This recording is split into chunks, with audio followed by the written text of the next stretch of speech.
Are you in a band with a new album coming out? Are you an artist wanting more people to check out your work? Is there an event you want to promote? Do you own or run a company that sells a cool product or service? In Defense of Ska gets over 10,000 unique downloads each month. If you're interested in advertising on the podcast, we offer very reasonable rates and can help with the production of the ad.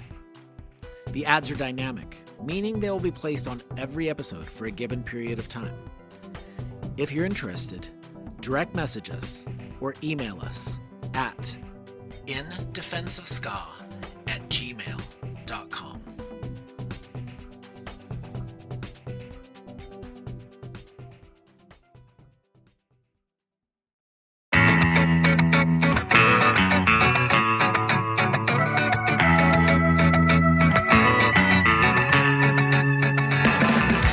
Just like ska, hardcore is currently having a renaissance. One of the best new hardcore bands is from Catbite's hometown, Philadelphia. I'm talking about Soul Glow, of course. Their record, Diaspora Problems, was one of the best albums of 2022. An absolutely phenomenal record. Today we speak to their bass player, GG Guerra, and we learn the answer to a very important question. Does Soul Glow like ska? Hardcore for the long time gets the bad rap of being just kind of dumb, brutish Neanderthal music, right? Yeah. But I feel like recently with bands like Scowl and bands like Soul Glow, Yeah. we're getting hardcore that's from a different perspective. It retains like elements of what like sort of defined hardcore in the 80s and 90s. Mm-hmm. But it's definitely, I feel like it's evolved in a way that is way more appealing to me, a person who was never a big fan of hardcore, who only liked a few bands. Sure. And for somebody like me that likes blending hardcore and ska together, now I'm trying to just get these hardcore bands to start to incorporate some ska. Come on over to this side. Yeah, so far we have a very positive view of ska towards these new hardcore bands too, which is another thing they got going for them. I'm going to call it right now, 2026. Some of these bands are going to have ska in their music. 2026. Hey, I'm just giving myself some runway, okay? It's going to be 2027. So last year, when you guys released Diaspora Problems, I remember seeing Jeff Rosenstock tweeting about how much he loved the record. And then your account, you guys tweeted that 3 Cheers for Disappointment changed your life. Yeah. Is that you that tweeted that? Yeah, that was me. Okay. Well, I'd love to hear more about this. Yeah, tell us about that. I've just been fucking with arrogant sons of bitches since I was like young as fuck. And it was like a type of a formal introduction to like ska punk. I just love dude shit. How old were you when you first started listening to Arrogant Sons of Bitches? Probably like 16, I would say. I just fucked with it. Like, kept listening to it to this day, honestly. 3 Cheers for Disappointment fucked me up. What was the context of you discovering that record?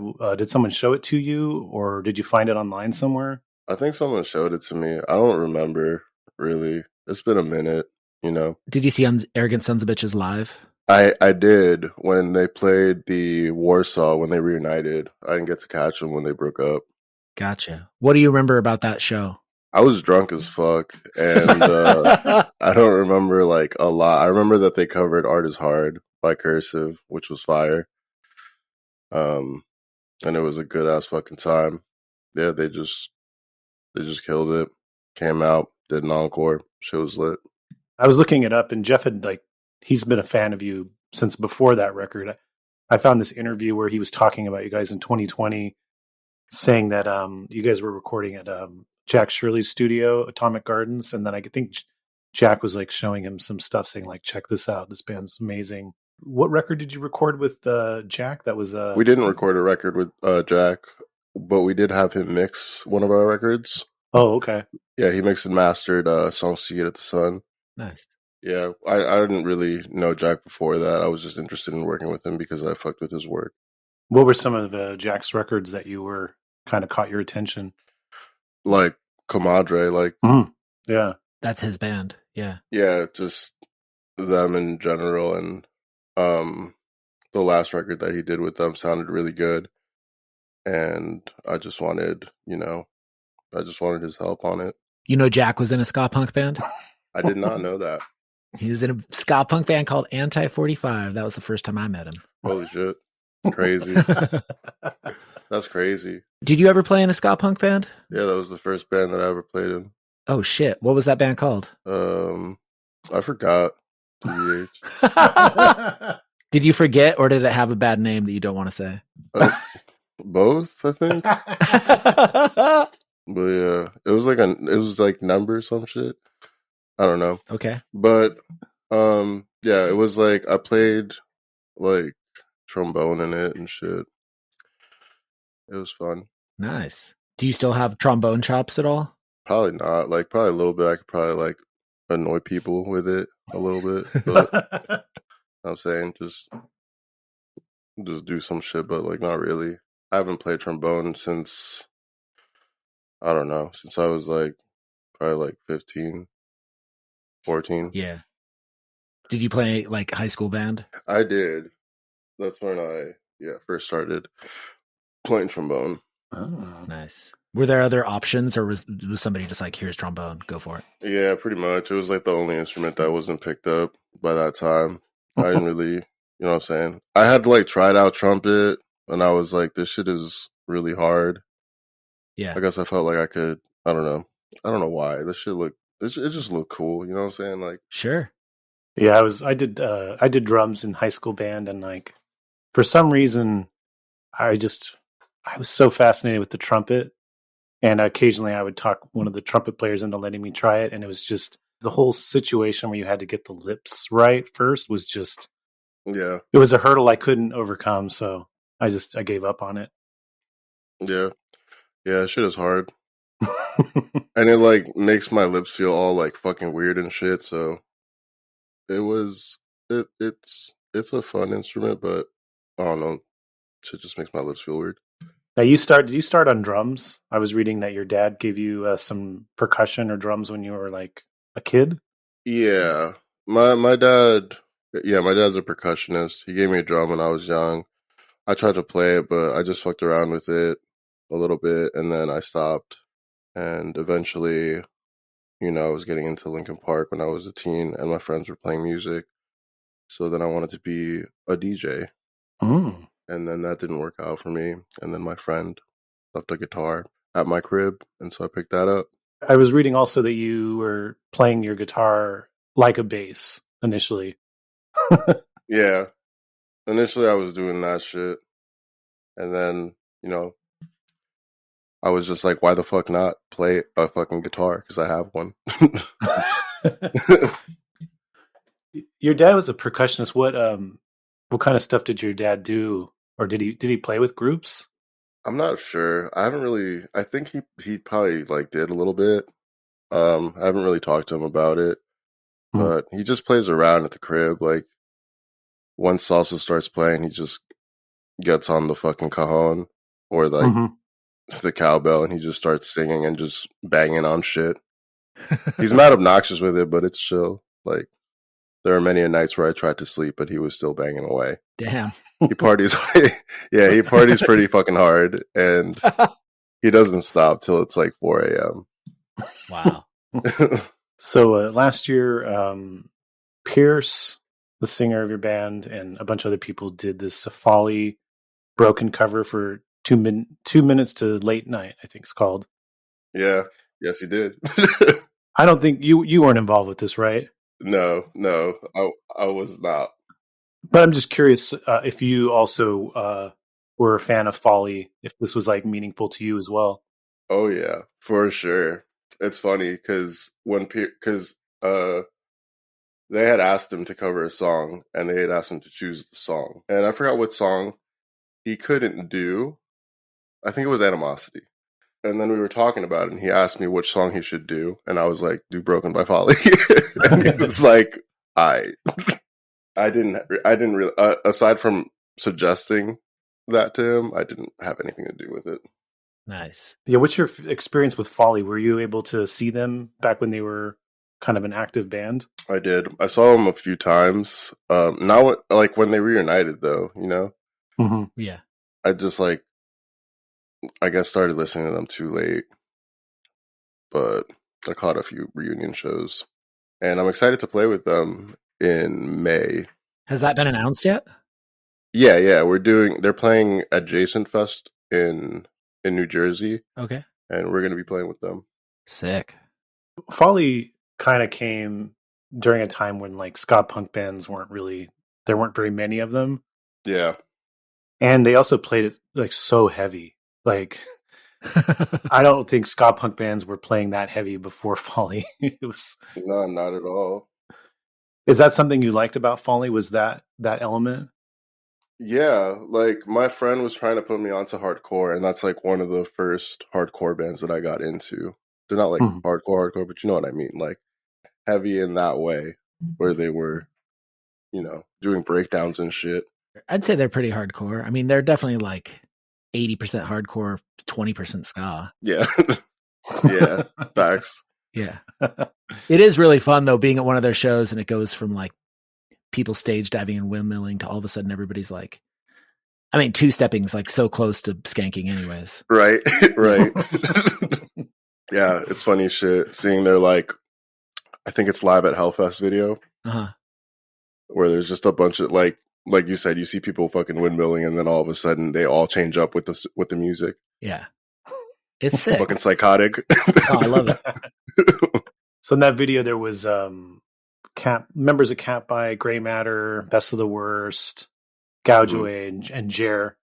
Mm-hmm. I'm curious your opinions, thoughts about some of these new bands playing ska punk. I mean, it's tight. I'm happy that they're doing it. I'm excited for it, honestly. I feel like ska shouldn't die. I feel like a lot of people try to kill it, but it just keeps coming back with a vengeance, and it will not leave, and I'm happy about that. Hell yeah. So Catbite is a Philly band like you guys. Have you guys interacted or played together? I don't think we have. No, and I don't know too much about Catbite, to be honest. I saw Tim, their guitar player, on Instagram the other day holding a copy of your record. Fuck yeah. Yeah. He got that and the new Pumps record, and he was showing them off. Fuck yeah. Jer, I've seen you go back and forth with them on social media. Yeah. I also see a lot of people are always like, Jer, Soul Glow collab when? And then I think one time there was a comment that you said it's sooner than you think or something like that. Yeah, for sure. It's definitely bound to happen. Oh yeah? Yeah. I can't really imagine us both existing within this period of time, and for life to go on without us working together in some capacity. Hell yeah. I feel like it's bound to happen. It's inevitable. Have you heard Jared do hardcore vocals? I don't think so. There's a cover of Billie Eilish that Jared did, and their vocals on that are they did like a breakdown at the end, and it's super sick. Hell yeah. Yeah, fuck with Jared. Jared's the shit. They're awesome. Do you know when you started to see some of these new bands or artists coming about? I'm not sure. I'm really not sure. I'm sorry. I'm also really fucking hungover. So, hey, no problem. What were you doing last night? I went out. I went to like this like Winterfest thing. It was real cute. I never really like went out to like Penn's Landing in Philly. Okay. Like that, and just like got drunk. What were you drinking? Went on a Ferris wheel. I was drinking whiskey. Just went on a Ferris wheel. Shit was tight. Mm-hmm. I mean, shit was scary, but it was cool. Ferris wheels are always a little bit scary. Yeah, I felt like the person who ran it was like not feeling it. Like they didn't want to be there, so they just like let us go around like twice. Oh, fun! Like because when you're usually on a Ferris wheel, sometimes it just be stopping, mm-hmm. like, and you're just like at the top of it, like scared. At least I would be. Yeah. And the person who was operating it was just like, just did like 3 loops, and then it was like, all right, peace out. Get out. Yeah, I did that and then drank more. and then drink more. Yeah. No throwing up? Nah, hell no. All right. Yeah, whiskey's a risky game. It's a little hard. You never know if it's going to hit you hard or hit you not that hard. Yeah, for sure. I know you also posted. I think it was in 2020. You posted about the Ska Against Racism comp, and I know you were saying how I don't know if you fuck with ska, but this goes hard.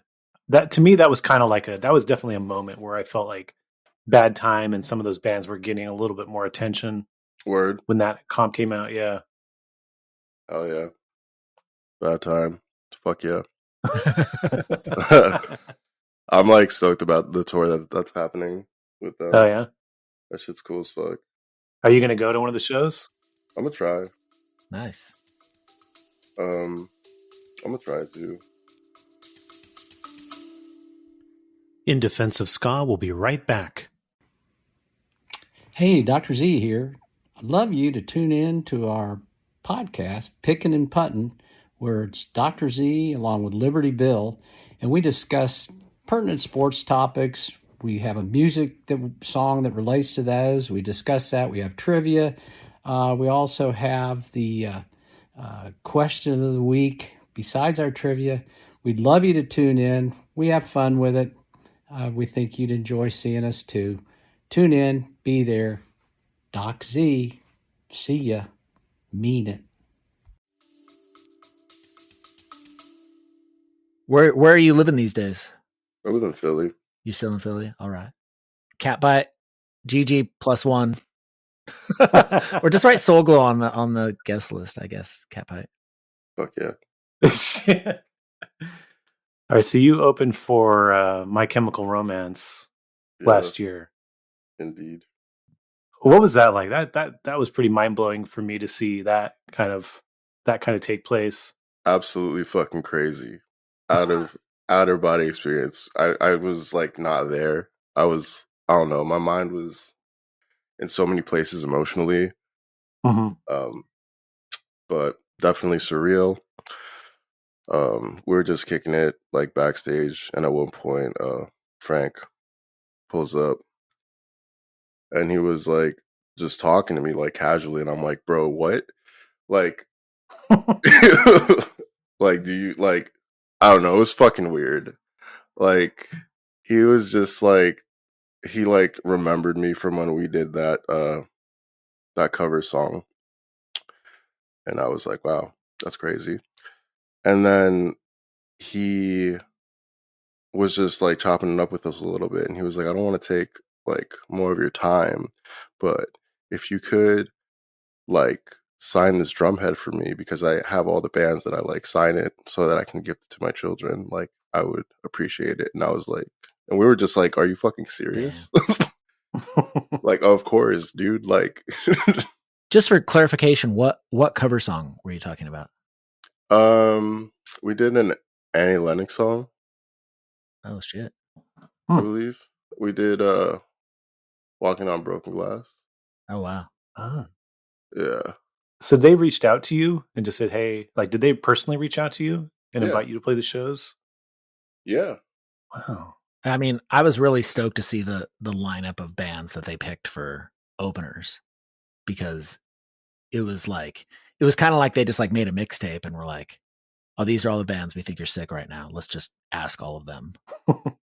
Dude, like I was asleep because like sometimes I tend to oversleep. So when we got the email,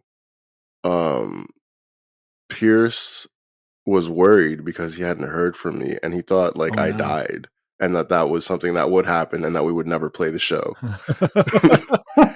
And as soon as I saw the text, I just started screaming, and I was like, bro, I'm here and I'm alive and nothing's wrong. Gave him a little scare for sure. Yeah, it was fucked up for all of us. How big was the venue that opened for them at? Like 10,000. Holy shit. Some shit like that. I saw footage of your set. I mean, it looked crazy to see you guys up on a huge stage like that. Yeah, it was insane. Like I was like out of it and in it at the same time. There's really no I can't describe it. It was cool as fuck. I had a good time. I had a good surreal time. What was it like looking out at that many faces looking back at you? Fucked up. It was just like looking at like a big ass like picture, like a big ass like 3D portrait. Like I was like, this isn't real. You know what I'm saying? Like, Yeah. I don't know. It's like I can't. It's just always weird seeing, seeing people from that perspective. Yeah. What sort of reaction did Soul Glow get that night? Oh, no one was fucking with us, I don't think. I think that there was maybe like 10 people out of 10,000 that were like, oh shit.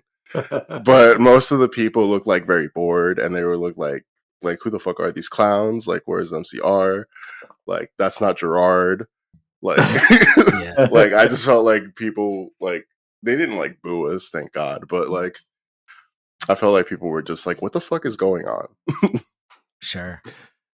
Yeah, I mean, it's a pretty different vibe, but Oh yeah, and a lot of people, I think there's probably a certain percentage of the fans that it's about nostalgia for them. Mm-hmm. And for sure.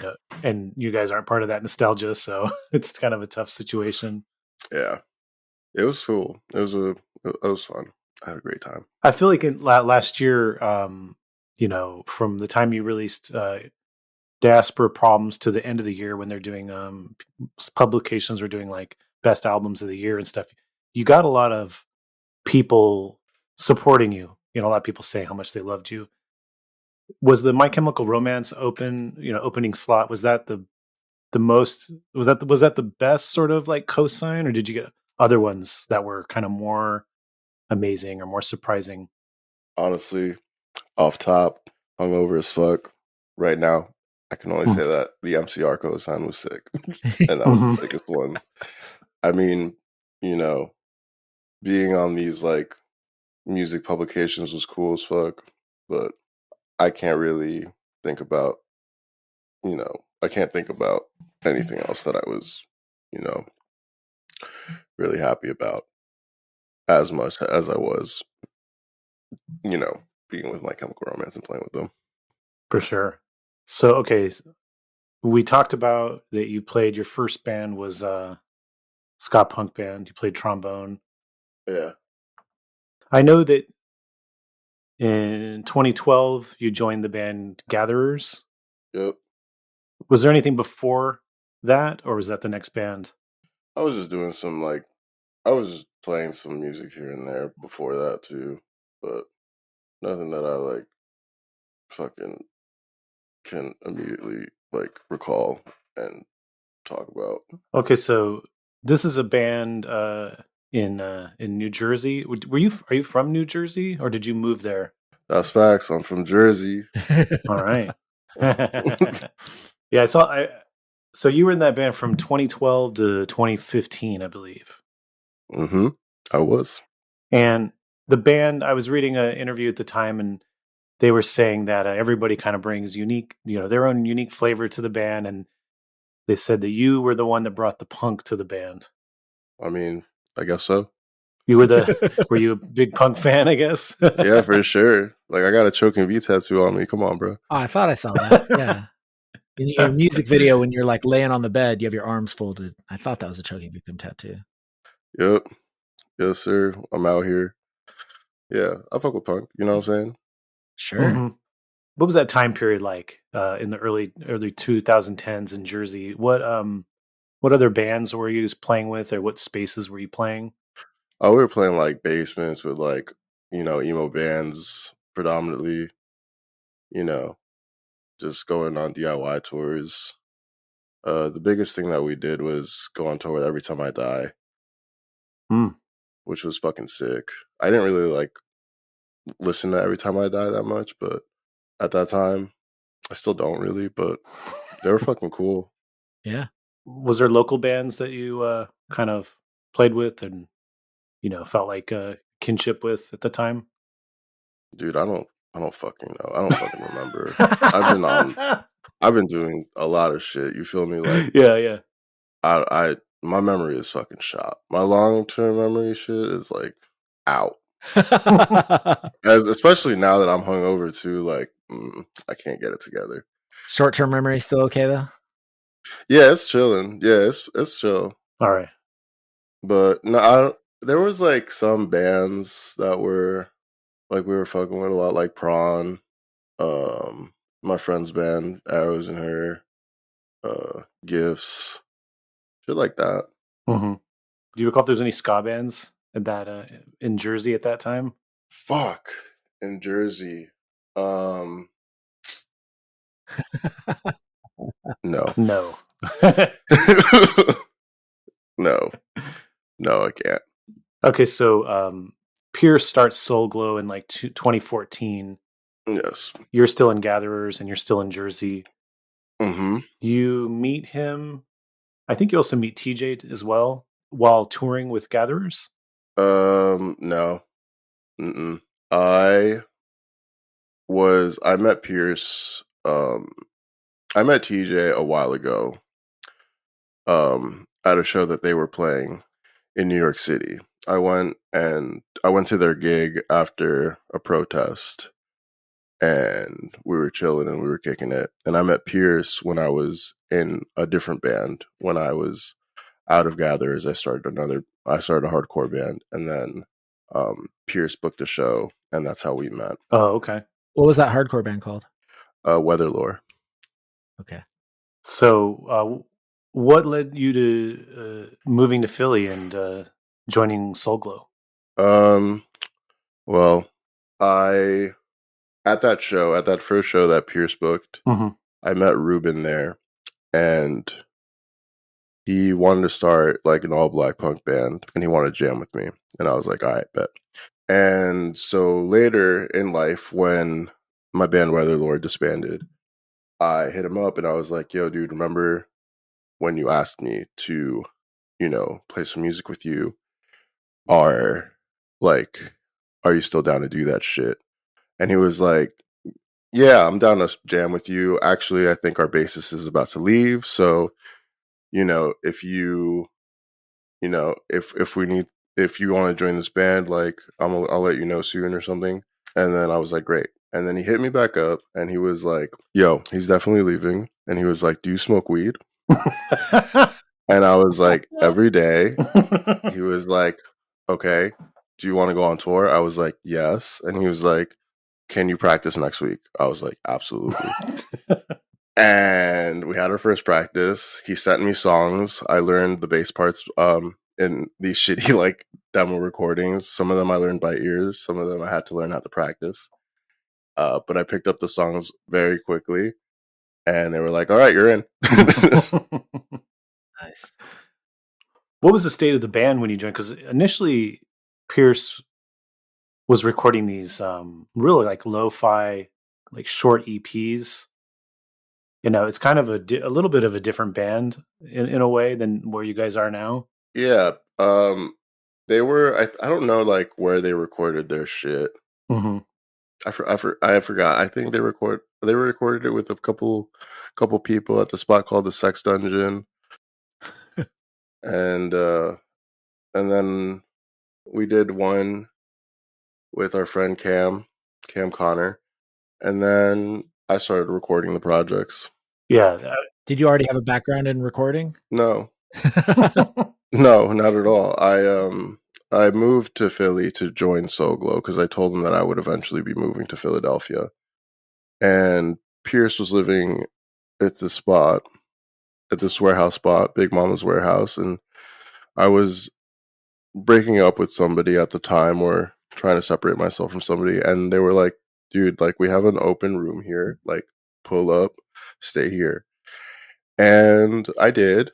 And when I was there, that's when I started recording because my friend Evan and Chris had a recording studio in the warehouse, and they let me utilize their resources and taught me some stuff on Pro Tools, taught me how to set up some microphones, and I just kept doing it over and over again.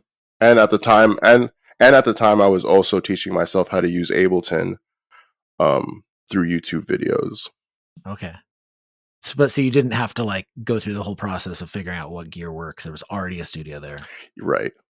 Nice. Right. It was just like, here it all is. Play with it. Play with the shit. And I was like, I bet. Yeah, I'm curious about that because I feel like I noticed that your name was attached to the engineering of all the later stuff, including the Diaspora Problems. And I feel like the sonic quality of the records just kind of gets better and better. So I assume that it's been like a passion for you that to record the band. Yeah, like I like doing it a little bit. Like recording, like it's chill. Like I don't love it, but I'll do it because I felt like I always had to, be resourceful because we were broke at the time. And that's what really got me started, like recording the band because we didn't have any money to pay for shit, but we did have access to the studio. So it was like, duh, why the fuck not, Yeah.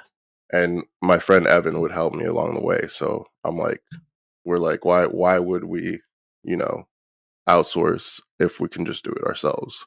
Any tricks that you've kind of learned through the years of how to best capture your sound? Because, your music's loud and explosive, but, especially on Diaspora Problems, you really capture the dynamics of the music and really make it sound big while also, having sort of a polished sound in a way.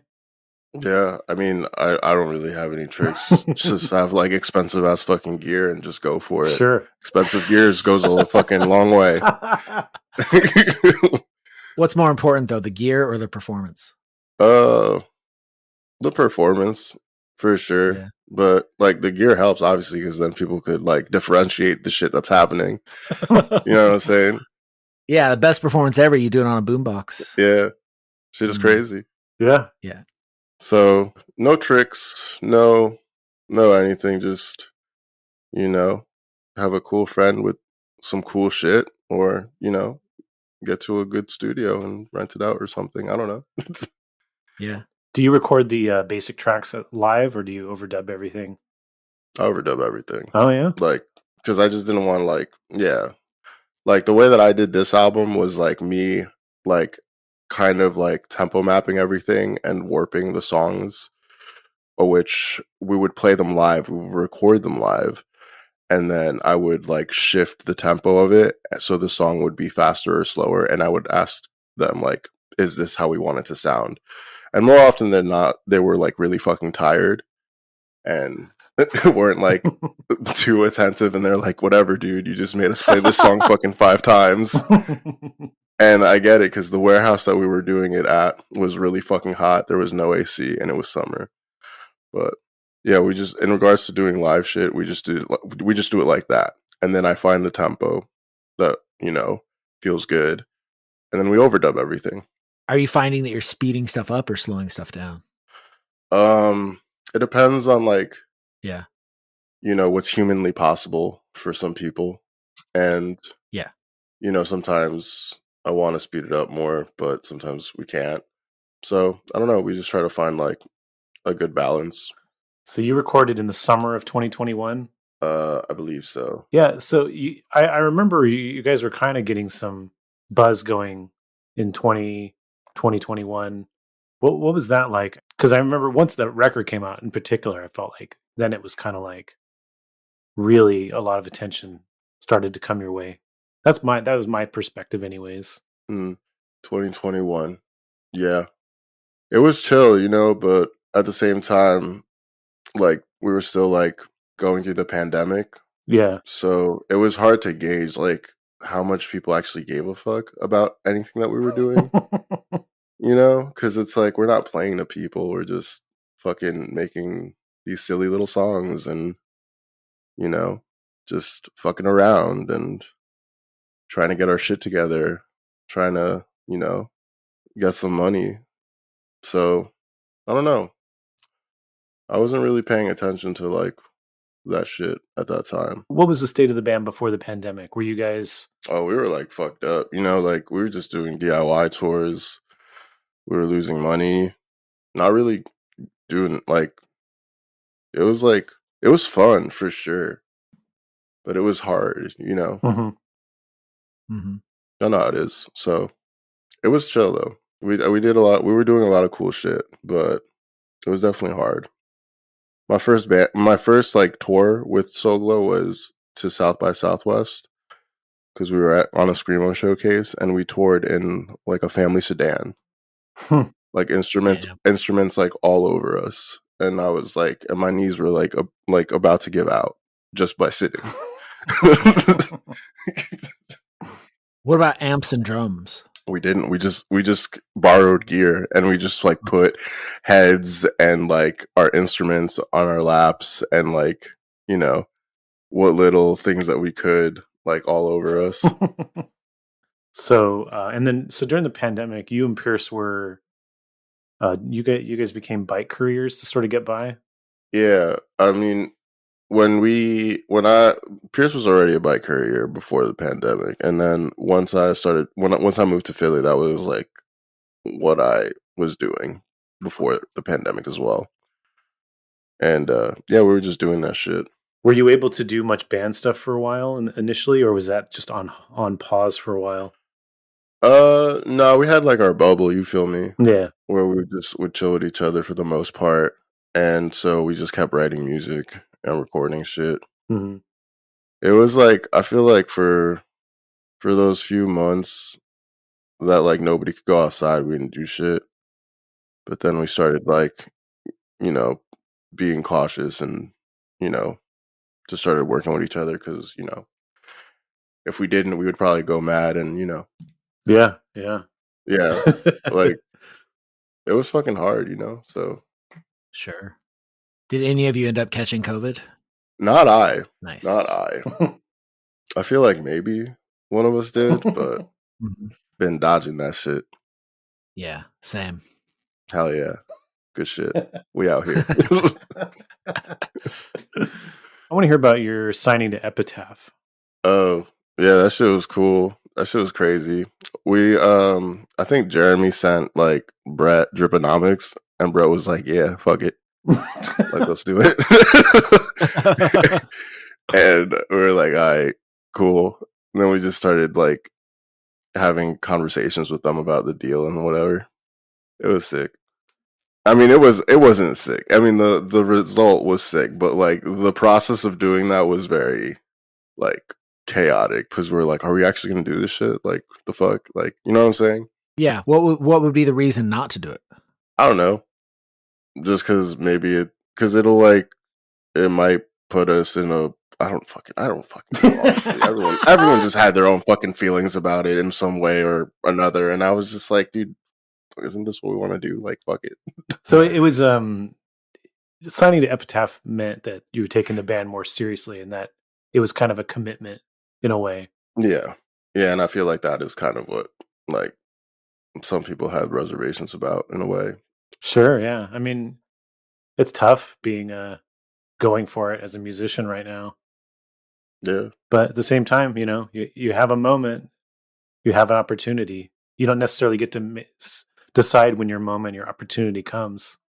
I mean, lose yourself, Eminem. Yeah. I feel you. Mom spaghetti. No, I mean.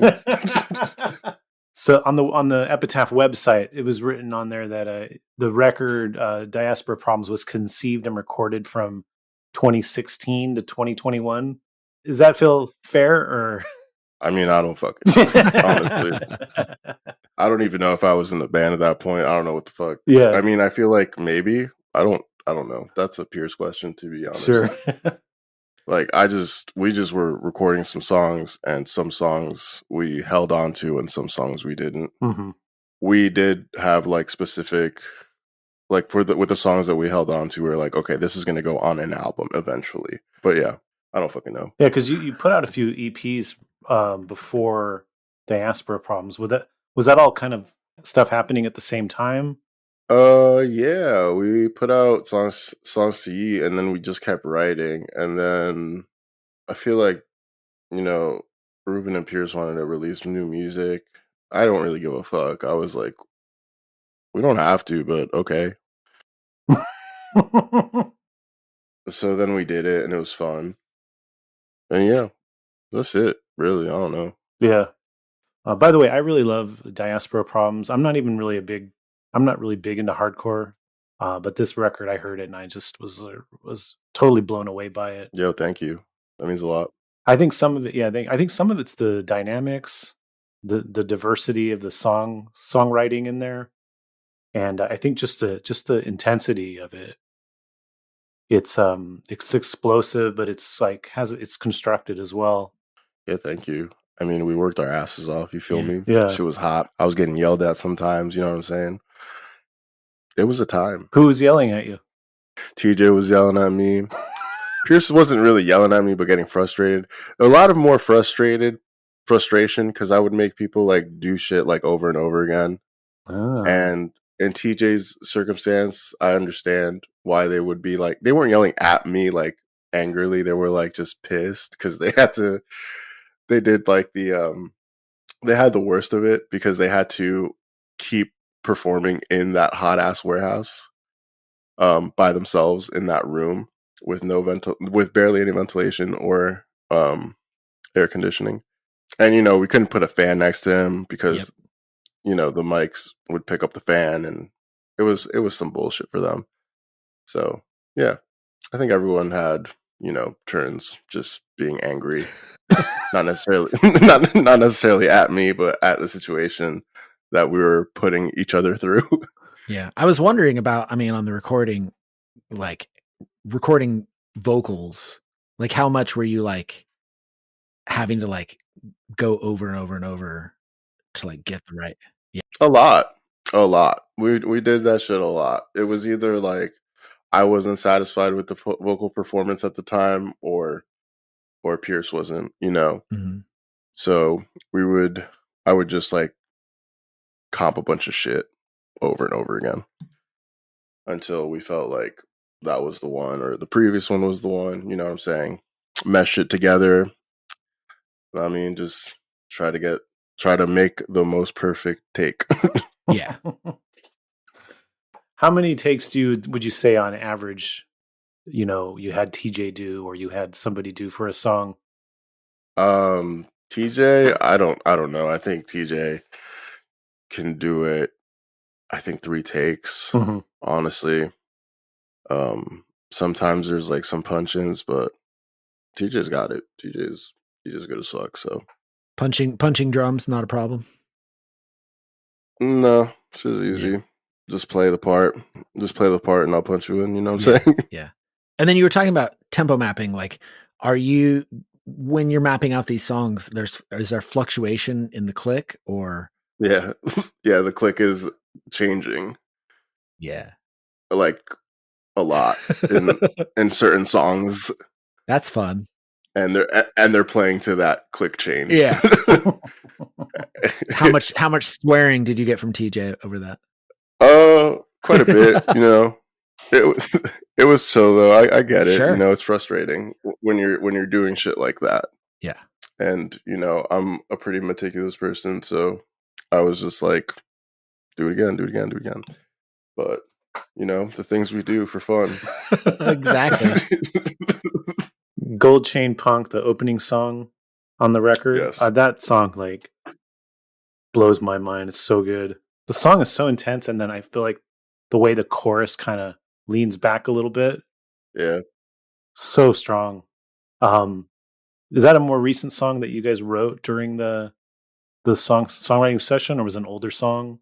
That was a song that we kept, that Pierce was working on, and we made it and we played it. We had played it live, I think, like a couple of years before the song even came out.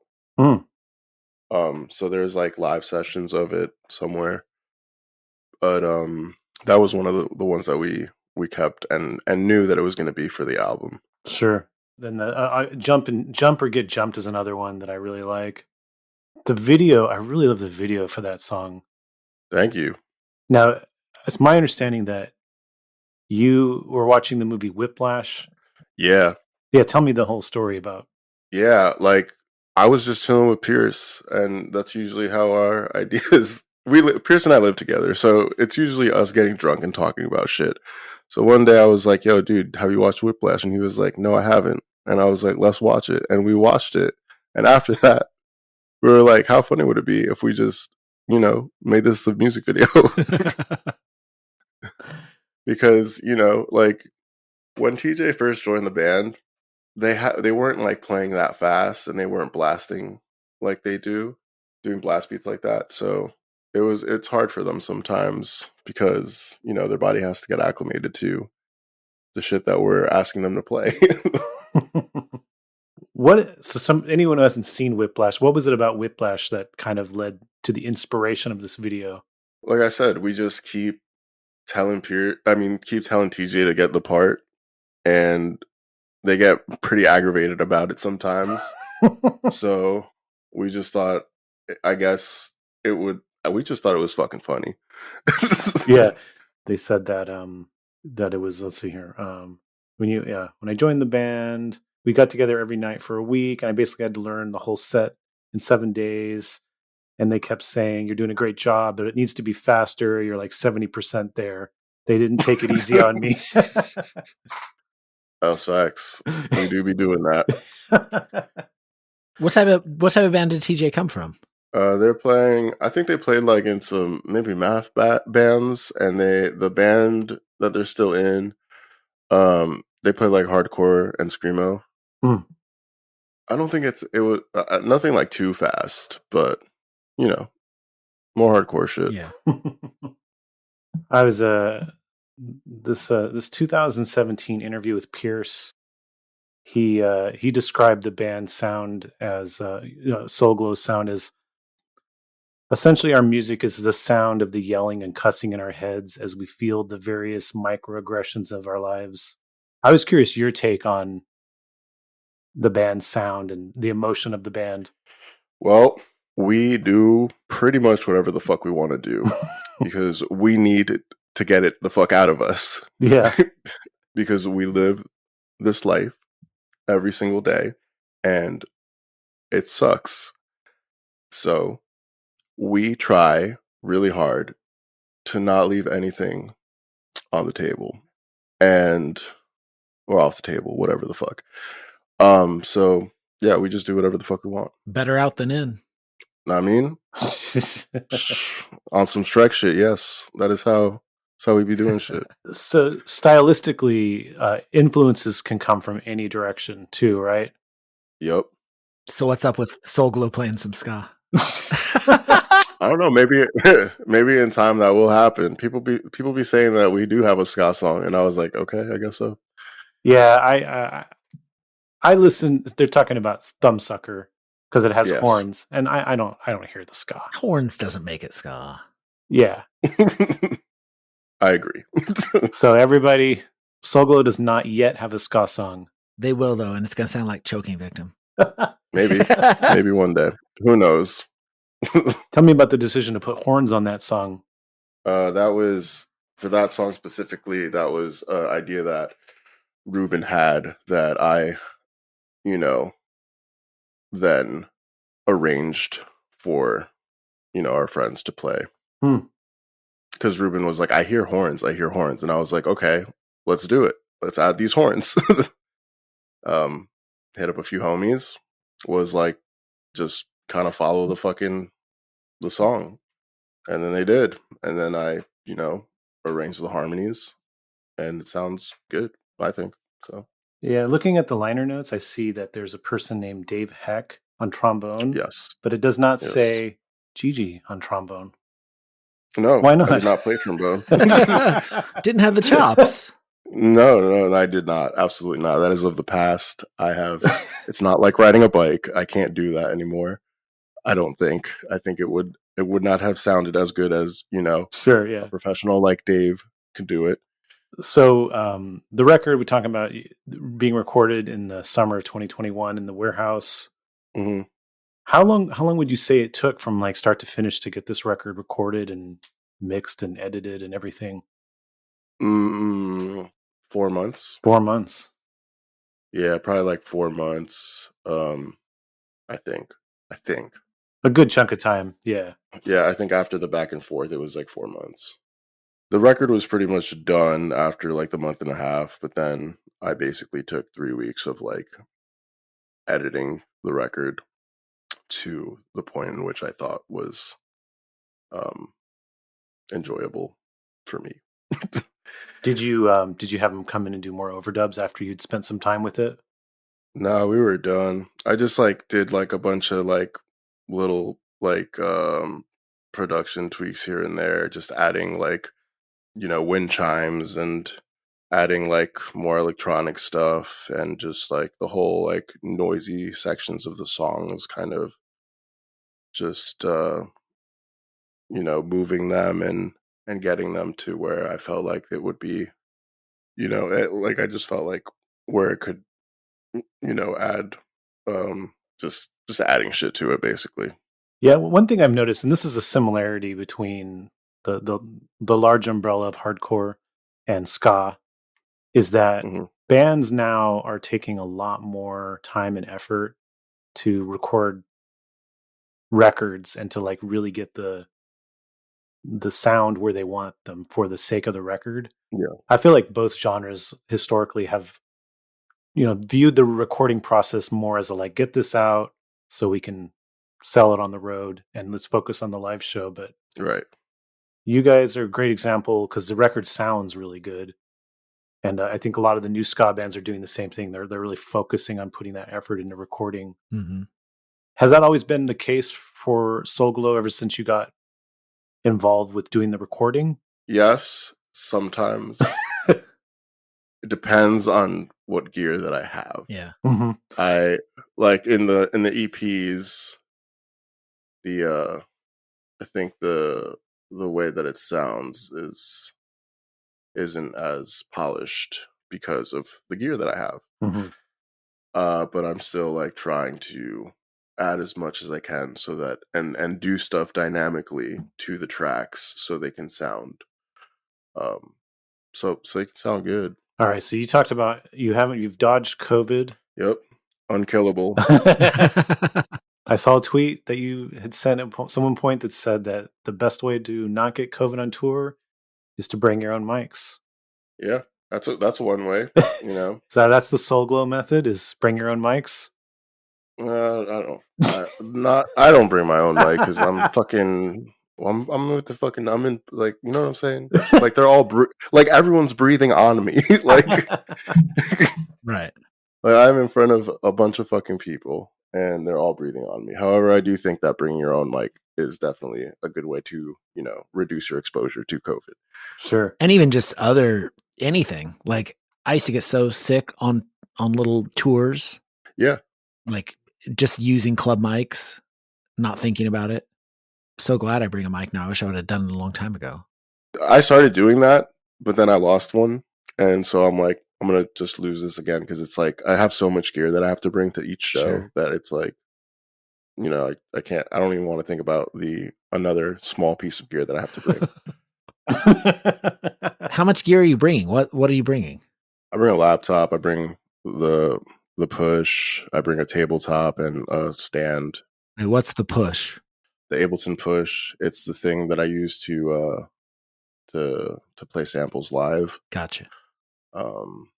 Yeah, and you know the whole guitar rig and stuff like that.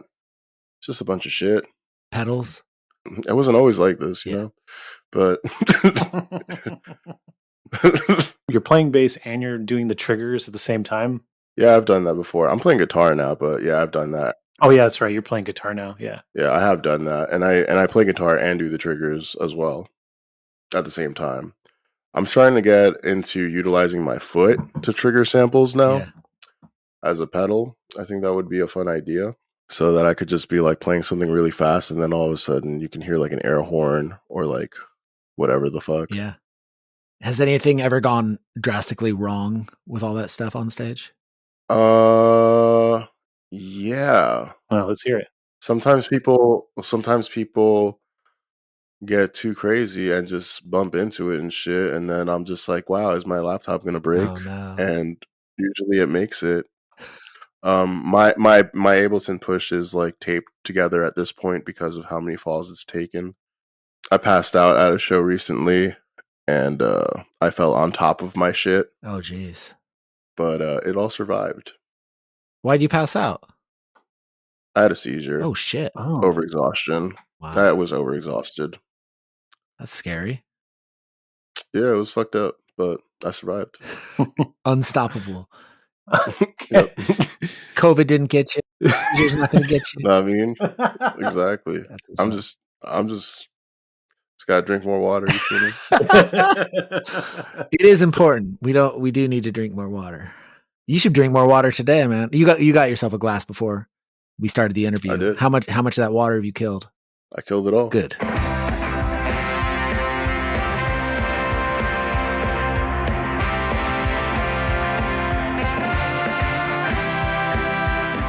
Don't go anywhere.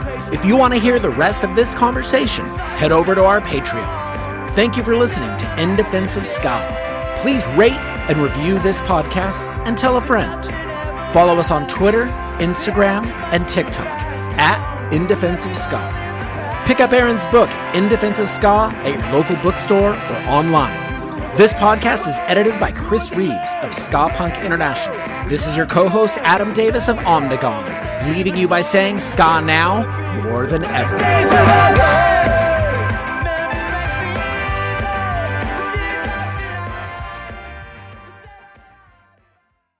How you feeling, Aaron? Fantastic. You feeling good? Yeah. GG was hurting, Yeah. but pulled through that Did whole that. episode, no problem. For ska. Like a pro for ska. Yeah. So And yeah, he even continued the conversation behind the curtain. over behind the curtain. We've spoken about it before, dear listener, and we're going to keep speaking about it until you sign up. Getting close to 100 patrons. It'd be nice to break that finish line. So Let's listen, do it today. Yeah, let's do it today. do it today. Go over behind the Patreon paywall. It's cheap. Listen, just go over there, sign up, get some cool swag, and then listen to the rest of our conversation with GG. We talk about the time he got arrested. Ooh, have That's you a been story arrested? he would not have told Dear in front of listener? the curtain. Yeah. Yeah, It's a behind the curtain story. this is definitely something for behind the curtain. And if you want to go back there, we'll have access to the Discord, and you can tell us about the time you got arrested. Yeah. So see you back there. Great episode this week. Next week, also a great episode. We have Joe, guitarist for Dead Milkmen. You're not going to miss it. Yeah, we even talk about ska. Can you believe it?